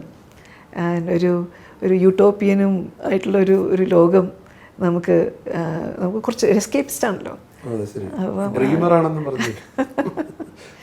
അല്ല, അത് വേണമല്ലോ നമുക്കെപ്പോഴും. ഈ സ്വപ്നങ്ങൾ കാണാൻ പറ്റണം. 60 വയസ്സായി എന്ന് പറഞ്ഞിട്ട് സ്വപ്നം കാണാതിരിക്കേണ്ട ഒരു കാര്യമില്ല. റൊമാൻസിനെ കുറിച്ച് പറഞ്ഞപ്പോ അങ്ങനെ ഒരു ട്രെയിൻ യാത്ര തുടങ്ങിയ റൊമാൻസ് ആണല്ലോ മസൂറി വഴി തുടരുന്നത്. അതൊരു രസകരമായ റൊമാൻസ് ആയിരുന്നു അല്ലേ? പിന്നെ ഇപ്പൊ പൊതുവേ ഇപ്പം സിവിൽ സർവീസിലേക്ക് വരുന്ന പെൺകുട്ടികളുടെ എണ്ണം വളരെ കൂടുതലാണ്. വളരെ കൂടുതലൊന്നും പറയാൻ പറ്റില്ല. ഞങ്ങളുടെ കാലത്തെക്കാളും മെച്ചപ്പെട്ടതാണ്. അതൊരു ചാമിങ് പ്രൊഫഷൻ തന്നെയാണോ? അല്ല, അതല്ല. ഞാനിതിപ്പം ഇത് പറയുന്നത് ഒരു സ്ത്രീ ശാക്തീകരണത്തിൻ്റെ, സ്ത്രീകൾക്ക് ഇത് നേടിയെടുക്കാനായിട്ടുള്ള ഒരു ആർജവം വന്നതിൻ്റെ ലക്ഷണമായിട്ടാണ് അത് കാണുന്നത്. അല്ലാതെ ജോലി ഒരു പ്രത്യേക തരത്തിൽ മാറിപ്പോയിട്ടുണ്ടെന്നുള്ളതല്ല. സ്ത്രീ സുരക്ഷയുടെ കാര്യത്തിൽ കേരളത്തിൽ സുരക്ഷിതത്വത്തിൻ്റെ കാര്യത്തിലായാലും, ലൈവ്ലിഹുഡ് ഇതിൻ്റെ കാര്യത്തിലാണെങ്കിലും, വർക്കിംഗ് കണ്ടീഷൻസ് ആയാലും, ഈക്വൽ വേജസിൻ്റെ കാര്യത്തിലായാലും, ഇതിലൊക്കെ തന്നെ ഇനിയും നമുക്ക് കുറച്ച് ദൂരം പോകേണ്ടത് തന്നെയുണ്ട്. വീട്ടിൻ്റെ അകത്തുള്ള സ്ഥാനത്തിൻ്റെ കാര്യത്തിലായാലും അപ്പോൾ അംഗീകാരമുണ്ട്. പക്ഷേ ഇക്വാളിറ്റി ഉണ്ടോ എന്ന് ചോദിച്ചാൽ, പിന്നെ ഇക്വാളിറ്റി ആവശ്യപ്പെടുന്നുണ്ടോ, ആഗ്രഹിക്കുന്നുണ്ടോ എന്ന് ചോദിച്ചാൽ നമുക്ക് ഇപ്പോഴും കുറച്ച് ഉത്തരങ്ങൾ മുട്ടി നിൽക്കുക തന്നെ ചെയ്യും. സിവിൽ സർവീസിൽ ഇപ്പോഴത്തെ പ്രശ്നങ്ങളിൽ പലരും ചൂണ്ടിക്കാണിക്കുന്നത് ഇതൊരു ഈഗോ ആണെന്നാണ് പറയുന്നത്. അതെന്തോ ആകട്ടെ, ഒരു വനിത ചീഫ് സെക്രട്ടറി ആയിട്ട് ഇതിനു മുമ്പ് പലതവണ വന്നിട്ടുണ്ട്. പക്ഷേ മാഡത്തിന് ആ ഒരു രീതിയിൽ എന്തെങ്കിലും പുരുഷ ഈഗോ ആ രീതിയിൽ എന്തെങ്കിലും പ്രശ്നം ഉണ്ടായിട്ടുണ്ട്? പല സംസ്ഥാനങ്ങളിലും ഇപ്പം സ്ത്രീകളായിട്ടുള്ള ഓഫീസേഴ്സിന് പല പ്രധാനപ്പെട്ട വകുപ്പുകൾ കൊടുക്കില്ല. ഫിനാൻസ് കൊടുക്കില്ല, ഇൻഡസ്ട്രി കൊടുക്കില്ല, IT കൊടുക്കില്ല. കേരളത്തിൽ അങ്ങനെ ആയിരുന്നിട്ടില്ല. കേരളത്തിൽ നമ്മൾ സ്ത്രീ ആയതുകൊണ്ട് ഒരു പോസ്റ്റിൽ നമുക്ക് പുനഃപരിശോധിക്കേണ്ടതാണ്, അല്ലെങ്കിൽ നമുക്ക് വേറെ ആളെ നോക്കാം എന്നുള്ള രീതിയിൽ ഉള്ളൊരു വിവേചനം ഇപ്പോൾ ഹയർ ലെവലിൽ ഒരിക്കലും തോന്നിയിട്ടില്ല. ഒരു ട്രഡീഷണൽ മെയിൽ ഡൊമിനിയൻ എന്ന് കരുതിയിട്ടുള്ള പോസ്റ്റുകളിൽ, റവന്യൂവിലും ഒക്കെ തന്നെ, റവന്യൂ, ഹോം, ഇതിലൊക്കെ തന്നെ സ്ത്രീകൾ ഇരുന്നിട്ടുണ്ട്, നന്നായിട്ട് പ്രവർത്തിച്ചിട്ടുണ്ട്. വിവേചനം നമുക്ക് അത്തരത്തിൽ അനുഭവപ്പെട്ടിട്ടില്ല. പക്ഷെ അതേസമയം ഒരു സ്ത്രീ എന്നുള്ള നിലയ്ക്ക്, ഒരു ഓഫീസർ എന്ന നിലയ്ക്ക് സർവീസിൻ്റെ അകത്ത് നമുക്ക് പ്രയാസങ്ങളുണ്ടോ എന്ന് ചോദിച്ചാൽ ഉണ്ട്. സ്ത്രീകൾ മാത്രമുള്ള ഒരിടത്ത് ഒരു പുരുഷൻ വന്ന് ഇരിക്കുകയാണെങ്കിൽ സ്ത്രീകൾ സംസാരിക്കുന്നതിൻ്റെ കൂട്ടത്തിൽ അദ്ദേഹത്തിന് സംസാരിക്കാൻ പ്രയാസം തന്നെയായിരിക്കും. ഇപ്പം ഞാനും ഇപ്പം പണ്ട് നമ്മൾ ബിക്കോസ് ആ ഒരു ഇത് കണ്ടിരിക്കുന്നുണ്ട്, നമ്മൾ ചിലപ്പോൾ ശ്രദ്ധിക്കാതെ പോകും. പക്ഷെ പലപ്പോഴും ഞാൻ ഇരുന്ന് നോക്കിയിട്ടുണ്ട്. ഞാൻ ഇരിക്കുന്നിടത്ത് ഇപ്പം ഞാനല്ലാതെ ഒരു സ്ത്രീ ഇല്ല. അപ്പം സ്ത്രീ ഇല്ലാത്ത ഒരു ലോകത്ത് നമ്മൾ പലപ്പോഴും പലതും ചെയ്യേണ്ടതായിട്ട് വരും. ആൻഡ് അതുകൊണ്ട് ഈ ഒരു സ്ത്രീ കൊണ്ടുവരുന്ന പല ചിന്തയും രീതികളും ഒക്കെ ഉൾക്കൊള്ളണമെന്നില്ല. അപ്പോൾ അതുകൊണ്ട് തന്നെ നമ്മുടെ ഭരണരീതിയും ഇതുമൊക്കെ ഒരു സ്ത്രീ വർക്ക് ചെയ്യുന്ന ഒരു കോണ്ടെക്സ്റ്റിനെ ഉൾക്കൊണ്ടുള്ള ഒരു ഇക്കോസിസ്റ്റം അല്ല നമുക്കുള്ളത്. ഫോർ എക്സാമ്പിൾ, ഇൻഫോർമലായിട്ടുള്ള പാർട്ടിങ്ങും പരിപാടികളും കൂടിയാണ് പലപ്പോഴും നമുക്ക് ഈ നെറ്റ്വർക്കിങ്ങിൽ കൂടിയാണ് പല അറിവുകളും പല ഇഷ്യൂസും നമ്മൾ ചർച്ച ചെയ്ത് പരിഹാരം കാണുന്നത്. അത്തരത്തിലുള്ള സ്പേസ് പലപ്പോഴും സ്ത്രീകൾക്ക് ഉണ്ടാകാറില്ല. അങ്ങനെ സ്ത്രീകൾ ഇറങ്ങി തിരിച്ചാൽ അതിനെക്കുറിച്ചുള്ള വേറെ രീതിയിലുള്ള വ്യാഖ്യാനവും ആക്ഷേപങ്ങളൊക്കെ ഉണ്ടാകുകയും ചെയ്യും. അപ്പോൾ പിന്നെ നമുക്ക് നമ്മുടെ നോളജ് പൂളും നമ്മുടെ ഇൻഫർമേഷൻ ചാനൽസും ലിമിറ്റഡ് ആകുമ്പോൾ നമ്മളുടെ അഗൈൻ എഫിഷ്യൻസിയെ ബാധിക്കുമല്ലോ. അതുമാത്രമല്ല, ഇപ്പം വീട്ടിലെ ഉത്തരവാദിത്തങ്ങൾ പലപ്പോഴും സ്ത്രീയുടെ തലയിലാണ് വരുന്നത്. ഒരു കെയർ ഇക്കോണമി എന്നൊക്കെ നമ്മളിത് പറയുമ്പോഴും അത് കെയർ ഇക്കോണമിയിൽ നമ്മൾ കാണുന്നത് സ്ത്രീ തന്നെയാണ്. അപ്പം ഇൻഫോർമൽ കെയർ ഇക്കോണമി ആണെങ്കിലും അത് സ്ത്രീയുടെ ഉത്തരവാദിത്തമായിട്ടാണ് മിക്കവാറും വരുന്നത്. അപ്പം അങ്ങനെ പലപ്പോഴും ഞാനും I have found myself സ്ത്രീകളായിട്ടുള്ളൊരു ഓഫീസർ ജോലി എടുക്കാനായിട്ട് അവർക്ക് വയ്യേ, 5 മണിയാകുമ്പോഴത്തേക്കും കൃത്യമായിട്ട് വീട്ടിൽ പോകുന്നു, ഒരു കാര്യം ഏൽപ്പിച്ചാൽ ചെയ്യൂലേ എന്ന് പറഞ്ഞിട്ട് നോക്കുമ്പോഴത്തേക്കും കാണുന്നത് അവർ തിരിച്ചു പോകുന്നതിന് കാരണം എന്താ? അവർക്ക് ഡിസേബിൾഡ് ആയിട്ടുള്ളൊരു കുട്ടിയുണ്ട്, അല്ലെങ്കിൽ കിടപ്പ് രോഗിയായിട്ടുള്ള മാതാപിതാക്കളുണ്ട്. ആൻഡ് അവരുടെ കാര്യം നോക്കാനായിട്ട് വീട്ടിൽ വേറെ ആളില്ല. അല്ലെങ്കിൽ ഇപ്പോൾ രാത്രി ഇവർക്ക് ഇത് പോകുന്നത് വളരെ ദുഷ്കരമാണ്, അപകടകരമാണ്. അപ്പോൾ അങ്ങനെയൊക്കെയുള്ള സാഹചര്യത്തിൽ അവർക്ക് നിവൃത്തിയില്ല, പോയേ പറ്റൂ. ആൻഡ് അത് നമ്മൾ തിരിച്ചറിയുന്നില്ല. ആൻഡ് അത് ആ ഒരു ഇപ്പം അത് മനസ്സിലാക്കണമെങ്കിൽ ഒരു സ്ത്രീ ഉണ്ടാകണം. അല്ല, മാം ഒരു വളരെ സോഫ്റ്റ് ആയിട്ട് ഉള്ള ഒരാളാണോ, വളരെ ഹാർഡ് ആൻഡ് സ്ട്രിക്റ്റ് റൂൾസിൻ്റെ ആളാണ്? ആരാ പറഞ്ഞേ? അപ്പോൾ ആരോ പിന്നെ ഇൻ്റർവ്യൂ ചെയ്യാനായിട്ട് വന്നപ്പോഴത്തേക്കും പറഞ്ഞു, ഇപ്പോൾ വേണു സാറ് എന്നുള്ളത് അദ്ദേഹം വളരെ സ്ട്രിക്റ്റും പ്ലീസിങ്ങും ആണ്, മാഡം വളരെ സ്ട്രിക്റ്റാണ്. മറ്റു ഭാഗം കിട്ടിയില്ല. അപ്പം എന്നെക്കുറിച്ചിട്ടുള്ള ഇംപ്രഷൻ കുറച്ച് കർക്കശക്കാരിയാണ് എന്നതാണ്. ദേഷ്യം കുറച്ച് പെട്ടെന്ന് ദേഷ്യപ്പെടുന്ന സ്വഭാവമാണ്. പക്ഷേ മനസ്സിൽ വച്ചിരിക്കില്ല എന്നുള്ള ഒരു അഭിപ്രായം പൊതുവേ ഉണ്ട് എന്നാണ് ഞാൻ വിശ്വസിക്കുന്നത്. ഇപ്പോൾ ഒരുപാട് മന്ത്രിമാർ, മുഖ്യമന്ത്രി, you have seen many ministers, chief ministers, ഇവരെയൊക്കെ കൈകാര്യം ചെയ്യുന്ന എളുപ്പമാണ്, കാരണം CEO ഓഫ് ദി സ്റ്റേറ്റ് ആണല്ലോ. അല്ല, എഗൈൻ എൻ്റേത് എഗൈൻ അതിൽ കമ്പയർ, ഇപ്പോൾ വേണുമായിട്ട് കമ്പയർ ചെയ്യുമ്പോഴത്തേക്കും വേണു കുറച്ചുകൂടി ഇൻഫോർമലാണ്, ഞാൻ കുറച്ചുകൂടി ഫോർമലാണ് ബന്ധങ്ങളിൽ. പക്ഷേ നമ്മൾ രണ്ടുപേരും രണ്ട് രീതിയിൽ കാര്യങ്ങൾ നടത്തിക്കൊണ്ട് പോകുന്നു, ബന്ധങ്ങൾ സ്ഥാപിക്കുന്നുണ്ട്, ആൻഡ് ആക്സസിബിൾ ആണ് എന്ന് തന്നെയാണ് വിശ്വാസം. അല്ല, പൊതുവേ ഇപ്പോൾ ഇത്രയും 3.5 പതിറ്റാണ്ട് വർഷത്തെ വർക്കിൽ പൊളിറ്റീഷ്യൻസ് എന്ന് പറയുന്നത് ഇപ്പം ഈ ഒരു കസേരയിൽ ഇരുന്നുകൊണ്ട് ജഡ്ജ്മെന്റ് നടത്താൻ പറ്റുന്ന ചോദ്യമല്ല. എങ്കിലും ഇല്ല, എന്നാലും പറയാം. ഇപ്പം ബിക്കോസ് ഈ പൊളിറ്റീഷ്യൻ എന്ന് പറയുന്നത് സർവീസിൽ കയറുന്ന സമയത്ത് നമ്മൾ പൊളിറ്റീഷ്യനെ പുറത്തുനിന്ന് നമ്മളിത് പറയുന്നില്ല, നാടിനെയൊക്കെ ഇത് ചെയ്യുന്ന അവരുടേതായിട്ടുള്ള ഒരു താല്പര്യത്തിൻ്റെ മേളിലാണ് വരുന്നത് എന്നുള്ളൊരു ധാരണ. പിന്നെ പഠിക്കുന്നൊരു മിടുക്കരായിട്ടുള്ളവരൊക്കെ മെഡിസിനും എൻജിനീയറിങ്ങും ഒക്കെ എടുത്തു പോകും, അത്ര മിടുക്കില്ലാത്തവർ IAS കയറും, അതെ എന്നൊക്കെ പറഞ്ഞിട്ടുള്ള ഇതൊക്കെ ഉണ്ടല്ലോ. പക്ഷേ നമ്മളിപ്പോൾ കാണുന്നത് അങ്ങനെയൊക്കെയുള്ള ധാരണകളും കൂടിയൊക്കെ വെച്ചിട്ടാണ് പലപ്പോഴും പലരും സർവീസിൽ കയറുന്നത്. പക്ഷെ തിരിച്ചറിയാൻ പറ്റുന്നത് ഞങ്ങൾ കാണുന്ന ഇപ്പം ഞാൻ പഞ്ചായത്ത് മുതൽ ഇതിപ്പം മുഖ്യമന്ത്രി, പ്രധാനമന്ത്രി വരെ നമ്മൾ ഇത് മിനിസ്റ്റേഴ്സിനെയും ജനപ്രതിനിധികളെയും കണ്ടിട്ടുണ്ട്. പലതരത്തിലുള്ള നമുക്ക് നല്ല ബന്ധമില്ലാത്ത ആളുകളും ഒക്കെ ഇതിൻ്റെ കൂട്ടത്തിലുണ്ട്. പക്ഷേ ഒരു കാര്യം നമ്മൾ മനസ്സിലാകുന്നത് ഈസ് ദാറ്റ് നമ്മൾ കാണുന്നതിനപ്പുറത്തുള്ള ഒരു വലിയ വീക്ഷണം ഈ പലപ്പോഴും സർക്കാർ ഇപ്പം ഒരു ബ്യൂറോക്രാറ്റിക്കായിട്ട് മാത്രം ചിന്തിക്കാനായിട്ട് ഇപ്പം ലിമിറ്റഡായി പോകുന്നു. നമ്മുടെ സർവീസ് നമ്മൾ അങ്ങനെ ആക്കുന്നതാണ്. പക്ഷേ ഇപ്പം നമ്മൾ കാണാത്ത സാധ്യതകളും നമ്മൾ കാണാത്ത സങ്കീർണതകളും ഒക്കെ തന്നെ കാണാൻ കഴിവുള്ള ആളുകളാണ്. അതൊന്ന്. രണ്ട്, നമ്മൾ ഇപ്പം ഉപരിപ്ലവമായിട്ടാണ് ഇവർ പലതും കാണുന്നത്, അവർക്ക് വിവരമില്ല എന്ന് നമുക്ക് പറയാൻ ആഗ്രഹിക്കുന്നുണ്ടെങ്കിലും പലരും പറയുകയും ചെയ്യുന്നുണ്ടെങ്കിലും നമ്മൾ തിരിച്ചറിയുന്നത് അതൊന്നുമല്ല. ഒരു വിഷയത്തിനകത്തോട്ട് വരുമ്പോഴത്തേക്കും പലയിടത്തു നിന്നുള്ള ഇൻപുട്ട് എടുത്തുകൊണ്ട് വളരെ റൗണ്ടഡായിട്ടുള്ള ആൻഡ് വളരെ ഡീപ്പായിട്ടുള്ള അണ്ടർസ്റ്റാൻഡിങ് ഉണ്ട്. ആ അണ്ടർസ്റ്റാൻഡിങ്ങിനെ നമ്മൾ റെസ്പെക്റ്റ് ചെയ്യാൻ അങ്ങനെ തന്നെയാണ്. അതിൻ്റെ അകത്ത് ഞാനത് പഞ്ചായത്തിലെ മെമ്പറായാലും ഇപ്പം മന്ത്രിയായാലും നമ്മൾ ആ ഒരു സ്വഭാവം കാണുന്നുണ്ട്. ആൻഡ് ജനങ്ങളുമായിട്ട് അസോഷ്യേറ്റ് ചെയ്യുക, ജനത്തിനെ അസോഷ്യേറ്റ് ചെയ്യുക മാത്രമല്ല, ജനങ്ങളുടെ വിഷയങ്ങൾ കേട്ട് തന്നെ അതിൽ എന്ത് എടുക്കണം, എന്ത് എടുക്കാൻ പാടില്ല, എങ്ങനെ എടുക്കണം, എങ്ങനെ പെരുമാറണം, ഇതിനൊക്കെ കുറിച്ചിട്ടുള്ള ഒരു വളരെ ഇരുത്തം വന്നിട്ടുള്ള അറിവുണ്ടല്ലോ. അപകടത്തെ സർവൈവ് ചെയ്ത് വന്നായിരുന്നല്ലോ വലിയ രീതിയിൽ. എന്ന് തോന്നുന്നു അതിനെക്കുറിച്ച് ഇപ്പോൾ ആലോചിക്കുന്നു? അയ്യോ, ജീവനോടെ ഇരിക്കുന്നത് ഒരു വലിയ ഭാഗ്യം എന്ന്. അതൊരു സിവിയർ ആയിട്ടുള്ളൊരു ആക്സിഡൻ്റ് ആയിരുന്നല്ലോ അല്ലേ? ആയിരുന്നു.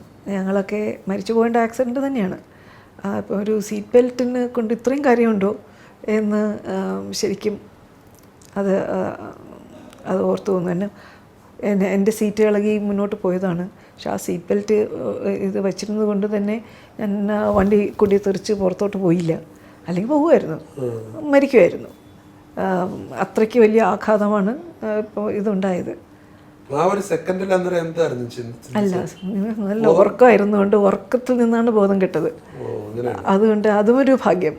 രാത്രി കാരണം ഓർമ്മയില്ല. ഞങ്ങൾ ഈ കുറേ നാൾ ഞങ്ങൾ 3 പേരും ഉറക്കത്തിൽ ഞെട്ടും.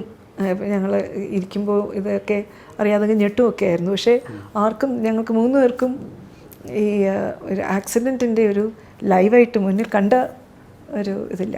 ഇപ്പം മാഡത്തോടും ഇപ്പോൾ വേണു സാറിനോടും ഒക്കെ ഉള്ള നമുക്ക് ഒരു ഇഷ്ടം കൂടുന്നതിന് ഒരു ഈ അഡ്മിനിസ്ട്രേറ്റീവ് കഴിവ് മാത്രമല്ല, മക്കളെ രണ്ടുപേരെ അവരുടെ അഭിരുചിക്ക് ഇഷ്ടത്തിനും അനുസരിച്ച് വിട്ടു എന്നുള്ളത്. സാധാരണ 2 IAS ഉദ്യോഗസ്ഥരുടെ വീട്ടിലുണ്ടാകും മക്കളെ ഒന്നെങ്കിൽ സിവിൽ സർവീസിലേക്ക് വിടാനോ അല്ലെങ്കിൽ വേറെ എന്തെങ്കിലും പ്രൊഫഷൻ അതിനെ, പക്ഷെ അവരെ വളരെ അവരുടെ ഇഷ്ടത്തിനുള്ള പ്രൊഫഷനിലേക്ക് വിട്ടു. അതൊരു വലിയൊരു സന്ദേശമാണ്. പേരൻസിനോട് എന്താ പറയാണ്? മക്കളുടെ വിദ്യാഭ്യാസമാണല്ലോ ഏറ്റവും വലിയ വിഷയം. അതെ. അല്ല, അൾട്ടിമേറ്റ്ലി നമ്മൾ ജീവിക്കുന്നത് എന്തിനാണ്? ജീവിക്കുന്നത് നമുക്ക് കിട്ടുന്ന ഈ മണിക്കൂറുകളും ദിവസങ്ങളും മാസങ്ങളും വർഷങ്ങളും ഒക്കെ നമ്മുടെ ഏറ്റവും നല്ല വേർഷനായിട്ട് വളരുക എന്നും പിന്നെ ഒരു പ്രതിബദ്ധതയും സന്തോഷവും ഉള്ള ഒരു ജീവിതം കണ്ടെത്തുക എന്നുള്ളതാണ്. അതിലേക്ക് നമ്മുടെ കുഞ്ഞുങ്ങൾ അവരുടെ വഴി കണ്ടെത്താൻ ഉള്ള ധൈര്യം കൊടുക്കണം. അതാണ് അവരുടെ ഇഷ്ടത്തിന്. ഇപ്പം മകള് ഡാൻസും കണ്ടംപററി ഡാൻസും ഡ്രാമയൊക്കെയാണ് അല്ലേ? മകൻ കാർട്ടൂണാണ്. അപ്പോൾ അവർക്ക് എവിടെയാണ്? രണ്ടും ബാംഗ്ലൂരിലാണ്. അവളിപ്പോൾ ഒരു ബ്രേക്ക് എടുത്തിട്ട് ഇപ്പം ടീച്ചിങ്, അല്ല അതിന് തൊട്ട് മുമ്പ് ടീച്ചിങ് കുറച്ച് ഒരു ടീച്ചറായിട്ട് നടക്കണം. ഇപ്പോൾ സോഷ്യോളജിയൊക്കെ പഠിപ്പിച്ചുകൊണ്ട് നടക്കുന്നു. മോൻ അവിടെ തന്നെ. മോന് പിന്നെ എവിടെ ഇരുന്നാലും ഇപ്പോൾ ഇതാണ് എല്ലാം, അവൻ ഓൺലൈനാണല്ലോ. ഇപ്പോൾ ബാംഗ്ലൂർ തന്നെയാണ്. ഇപ്പോൾ നമ്മൾ സ്വപ്നത്തെക്കുറിച്ച് പറഞ്ഞു. ഈ പദവിയിൽ ഇരിക്കുമ്പോൾ എന്തെങ്കിലും ഒരു കാര്യം ചെയ്ത് നടപ്പിലാക്കണമെന്ന് വ്യക്തിപരമായി ആഗ്രഹിക്കുന്ന എന്തെങ്കിലും ഉണ്ടോ? 2-3 കാര്യങ്ങളുണ്ട്. ഇപ്പോൾ ഒന്ന്, ഗവൺമെൻസിൻ്റെ ഇപ്പം ഒരു സ്ത്രീ ഇവിടെ വന്നിരിക്കുമ്പോൾ അതും കുടുംബശ്രീയും വനിതാ ശാക്തീകരണമൊക്കെ ആയിട്ട് ബന്ധപ്പെട്ട് പ്രവർത്തിച്ച് വന്നിട്ടുള്ളൊരു സ്ത്രീ ആകുമ്പോഴത്തേക്കും നമ്മൾ ഗവൺമെൻസിനെ സംസ്ഥാന തലത്തിലെ ഏറ്റവും ഹയസ്റ്റ് തലത്തിൽ ഗവൺമെൻസിന് എൻജെൻഡർ ചെയ്യാൻ പറ്റുമോ? അപ്പോൾ അത്തരത്തിലുള്ള ഒരു ജെൻഡർ റെസ്പോൺസീവായിട്ടുള്ളൊരു ഗവൺമെൻസിൻ്റെ ചില ഘടകങ്ങളെങ്കിലും ഉണ്ടാക്കണമെന്നുള്ള താല്പര്യമുണ്ട്. പിന്നെ ഞാൻ നേരത്തെ ഉണ്ടായിരുന്നത് ഇപ്പോൾ തദ്ദേശ ഭരണത്തിൽ വകുപ്പിൽ ഗവൺമെൻറ്റിൻ്റെ ഒരു പ്രധാനപ്പെട്ട ഒരു അജണ്ടയുമായിട്ട് ബന്ധപ്പെട്ട് പ്രവർത്തിക്കുകയായിരുന്നു. അത് മാലിന്യമുക്ത നവകേരളം. അപ്പം ഈ വേസ്റ്റ് മാനേജ്മെൻറ്റിൻ്റെ തലങ്ങൾ നമ്മൾ എത്രത്തോളം ഇപ്പം അന്വേഷിക്കുന്നു അത്രത്തോളം അത് കൂടുതൽ സങ്കീർണമായിക്കൊണ്ടിരിക്കുകയാണ്. പക്ഷേ ഇപ്പം ആ ഒരു മേഖലയിലും നമ്മളാൽ ചെയ്യാൻ പറ്റുന്ന, എത്രയും ഏതായാലും അനുഭവം ഉണ്ടായി വന്നതുകൊണ്ട് തന്നെ നമ്മളാൽ ചെയ്യാൻ പറ്റുന്ന അതിൻ്റെ ഒരു ഇടപെടൽ തുടർന്നും കൊണ്ടുപോകണം എന്നുണ്ട്. നമ്മളെ സംബന്ധിച്ചിടത്തോളം ഡിപ്പാർട്ട്മെൻറ്റിൽ ചീഫ് സെക്രട്ടറിക്ക് ചെയ്യാൻ പറ്റുന്നത് പ്രധാനമായിട്ടും വിവിധ വകുപ്പുകൾ ചെയ്യേണ്ടുന്നത് അതിൻ്റെ കോർഡിനേഷൻ ഉറപ്പുവരുത്തുക എന്നുള്ളതാണ്. ഓരോ വകുപ്പും അവരവരുടെ ചുമതലകൾ ഏറ്റെടുത്ത് മുന്നോട്ട് കൊണ്ടുപോവുക തന്നെ ചെയ്യണം. ചീഫ് സെക്രട്ടറിയുടെ ജോലി ഇപ്പം വകുപ്പ് തലത്തിലുള്ള പ്രശ്നങ്ങളുണ്ടാകുമ്പോഴത്തേക്കും അതിലിടപെട്ടിട്ട് പരിഹാരം കാണണം. അപ്പം ഒരുമിച്ച് പ്രവർത്തിക്കേണ്ടത്, ഇൻറ്റഗ്രേറ്റഡ് ആയിട്ട് പ്രവർത്തിക്കുന്നതിന് വേണ്ടിയുള്ള ഒരു പ്രചോദനം ഇത് കൊണ്ടുവരണം. പ്രധാനപ്പെട്ട അജണ്ട നമ്മുടെ വികസന അജണ്ടകൾ നമ്മൾ ഉറപ്പാക്കണം. അപ്പോൾ ഇതിൻ്റെ കെയർ ഓഫിൽ കേരളത്തിൽ ഇപ്പോൾ ABGC എന്ന് പറയുന്നൊരു പുതിയ പോളിസി വന്നിട്ടുണ്ട്. അപ്പോൾ അത്തരത്തിലുള്ള പോളിസിയുടെ സാധ്യതകൾ, ഇപ്പം പുതിയ തുടക്കങ്ങൾ കേരളത്തിൻ്റെ സമൂഹത്തിൻ്റെ വികസനത്തിലും. ഇപ്പോൾ ഒരു പോളിസി അംഗീകരിച്ച് വന്നിട്ടുണ്ട്. ആനിമേഷൻ, വിഷ്വൽ എഫക്ട്സ്, ഗെയിമിംഗ് ഒക്കെ ആയിട്ടുള്ള അതിൻ്റെ. അപ്പോൾ അത് ആക്ച്വലി കേരളത്തിൻ്റെ ഒരു കോണ്ടെക്സ്റ്റ് നോക്കുമ്പോൾ കേരളത്തിൽ ഈ സെക്ടറിൽ നമുക്ക് ആഗോളതലത്തിൽ വർക്ക് ചെയ്യുന്ന വളരെ വലിയ ഇതുമായിട്ടൊക്കെ വർക്ക് ചെയ്യുന്ന ആളുകളുണ്ട്. എൻ്റർടൈൻമെൻറ്റ് ഇൻഡസ്ട്രിയിൽ ഇപ്പം ഫിലിമും ഇതൊക്കെ വെച്ച് നോക്കുമ്പോൾ തന്നെ ഏറ്റവും ക്രിയേറ്റീവായിട്ടുള്ള ഒരു വിഭാഗമായിട്ടാണ് കേരളത്തിലെ നമ്മൾ ഇവരെ ഇത് കാണുന്നത്. അതിനൊക്കെ നമുക്ക് ഇപ്പോൾ കൂട്ടിച്ചേർത്തുകൊണ്ട് ആ ക്രിയേറ്റീവ് ഇൻഡസ്ട്രിയുടെ ഒരു ഭയങ്കരമായിട്ടുള്ള ഒരു കുതിച്ചുചാട്ടം വേണമെങ്കിൽ നമുക്ക് കൊണ്ടുവരാൻ സാധിക്കും എന്നാണ് എൻ്റെ വിശ്വാസം. അപ്പോൾ ടെൻഷൻ ഉണ്ടെങ്കിലും സംതൃപ്തമാണ്, പലതും ചെയ്യണമെന്നുള്ള ചെയ്തുകൊണ്ടിരിക്കുന്നു. പിന്നെ ഏറ്റവും പ്രധാനപ്പെട്ടത് വയനാട് തന്നെയാണ്. ഇപ്പോൾ വയനാടിൻ്റെ ഇപ്പോൾ റീബിൽഡ്, അപ്പോൾ അതിനെക്കുറിച്ച് ഇത് പറയണം. ഇപ്പം നമ്മൾ ഇന്നിപ്പോൾ കേരളത്തിൽ നമ്മൾ എന്താ ചെയ്തിരിക്കുന്നത്? ഇപ്പോൾ എൻ്റെ മേശപ്പുറത്ത് എത്തി നിൽക്കുകയാണ്, നമ്മൾ പൂർണ്ണമായിട്ടും ഈ മോഡൽ ടൗൺഷിപ്പിന് വേണ്ടിയുള്ള പ്ലാൻ സെറ്റ് ചെയ്തിട്ടുണ്ട്. അപ്പോൾ അതിൻ്റെ അകത്ത് അതിൽ വരുന്ന വീടുകളായാലും അതിൽ അമ്യൂണിറ്റീസ് ആയാലും അതിനു വേണ്ടിയുള്ള ഭൂമിയുടെ കാര്യത്തിലാണെങ്കിൽ ഇപ്പോൾ ഇതിലൊക്കെ തന്നെ കുറേ അധികം ഇടപെടൽ പ്രവർത്തനം നമ്മൾ മുന്നോട്ട് കൊണ്ടുപോയിട്ടുണ്ട്. ഇത് കൂടാതെ ഇക്കോ സെൻസിറ്റീവ് ആയിട്ടുള്ള ഇപ്പോൾ എൻ്റെ ഒരു പ്രധാനപ്പെട്ട ഇപ്പോൾ എന്ത് കാര്യം പറഞ്ഞു വരുന്നാലും ക്ലൈമറ്റുമായിട്ട് ബന്ധിപ്പിക്കുക എന്നുള്ളതാണ്. അപ്പം ക്ലൈമറ്റ് റെസിലിയൻറ്റ് ആയിട്ട് കേരളം മാറുക, അതെല്ലാവരുടെയും മനസ്സിനകത്ത് ഇപ്പം കയറേണ്ടതായിട്ടുണ്ട്. ഇപ്പോൾ വയനാട്ടിൽ സർവൈവർ കുടുംബങ്ങളുടെ കാര്യത്തിലാണെങ്കിൽ മൈക്രോ പ്ലാനുകൾ ഓരോ കുടുംബത്തിൻ്റെയും അവരെന്ത് ചെയ്തിരുന്നു, അവർക്ക് എന്ത് ചെയ്യാനായിട്ടാകും, അവർക്ക് എന്ത് ക്രെഡിറ്റ് സപ്പോർട്ട് വേണം, അവർക്ക് ഏത് പദ്ധതിയിൽ നമുക്ക് സഹായിക്കാൻ പറ്റും, എന്തെല്ലാമാണ് നമുക്ക് ഇൻ്റഗ്രേറ്റ് ചെയ്ത് കൊണ്ടുവരിക, ഓരോരുത്തരും കൂടി ഇരുന്നു കൊണ്ട് തന്നെ നമ്മൾ ലൈവ്ലിഹുഡ് പ്ലാനുകൾ തയ്യാറാക്കിയിട്ടുണ്ട്. എല്ലാം തയ്യാറാക്കിയിട്ടുണ്ട്. നമ്മൾ ബാങ്കുകളായിട്ട് ടൈപ്പ് ചെയ്തിട്ടുണ്ട്. നമ്മുടെ സ്കീമുകൾ നമ്മൾ ഐഡൻറ്റിഫൈ ചെയ്തിട്ടുണ്ട്. അതിൻ്റെ അലൊക്കേഷൻ കൃത്യമായിട്ട് ഇവിടെ കൊണ്ടുവരുന്നതിലേക്ക് വേണ്ടിയുള്ള മാപ്പിംഗ് നമ്മൾ ചെയ്തിട്ടുണ്ട്. ഇനി അത് നമുക്ക് യാഥാർത്ഥ്യമാക്കാനായിട്ട് സാധിക്കും. സഫലമായിട്ട് എല്ലാ ആശംസകളും.